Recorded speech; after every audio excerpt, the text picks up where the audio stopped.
చిన్న పిల్లలను కొట్టకుండా పెంచడం ఎలా? లేదా వాళ్ళు తప్పుదారి పట్టకుండా పెంచడం ఎలా?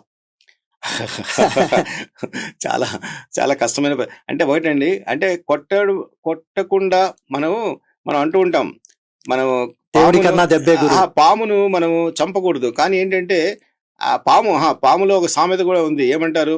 పాము కరవకుండా అది ఊరికి బుస పెడితే చాలా భయపడతాం, కరవాల్సిన పనుల.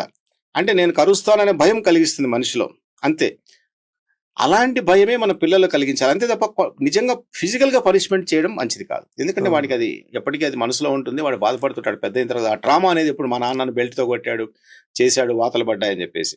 ఈ పేరెంటింగ్ లో కూడా కొన్ని రకాలు ఉన్నాయి. అంటే పిల్లల్ని ఎలా పెంచాలి, ఇప్పుడు మనం ఇంతకుముందు అనుకున్నాం.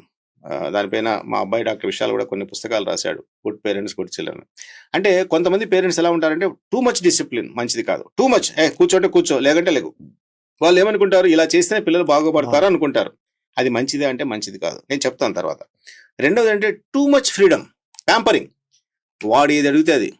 నాకు బైక్ కావాలంటే బైక్, నైక్ షూస్ కావాలంటే నైక్ షూస్, ఇంకోటి నాకు ఐఫోన్ కావాలంటే ఐఫోన్. లేకపోతే వాడు ఫీల్ అవుతాడండి, మాకు ఉంది కదా అని. ఇది మంచిదా? మంచిది కాదు. ఇంకో రకం పేరెంట్స్ ఏంటంటే ఇదనమాట, ప్రతిదానికి ఓవర్ ప్రొటెక్షన్, అంటే వీళ్ళు అన్ని చేసేయడం.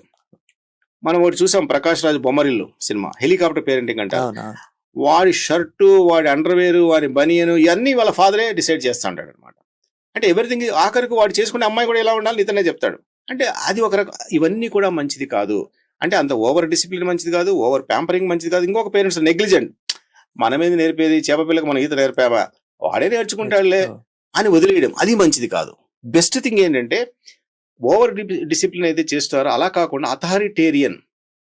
అథారిటేటివ్ అనే ఒక పేరెంటింగ్. దాంట్లో ఏంటంటే మంచి చెడు చదువు, నాన్న నువ్వు టీవీ చూస్తున్నావు, అలా కాదు, నువ్వు స్కూల్ నుంచి వస్తానే ఒక అరగంట చూడు, టీవీ చూడు, నో ప్రాబ్లం. సెల్ ఫోన్ చూసుకుంటా ఒక 10 నిమిషాలు చూసుకో ఏదన్నా ఉంటే కన్నా, then you read for 2 hours or 1 hour.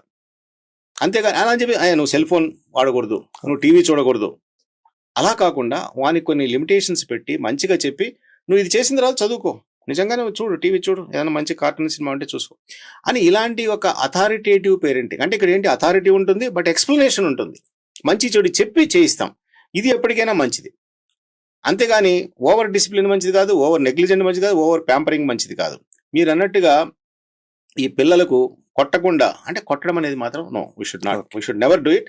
కావాలంటే గట్టిగా అరవండి, ఒక తిట్టండి, అలా చేయండి తప్ప. అంటే సైకలాజికల్ పనిష్మెంట్,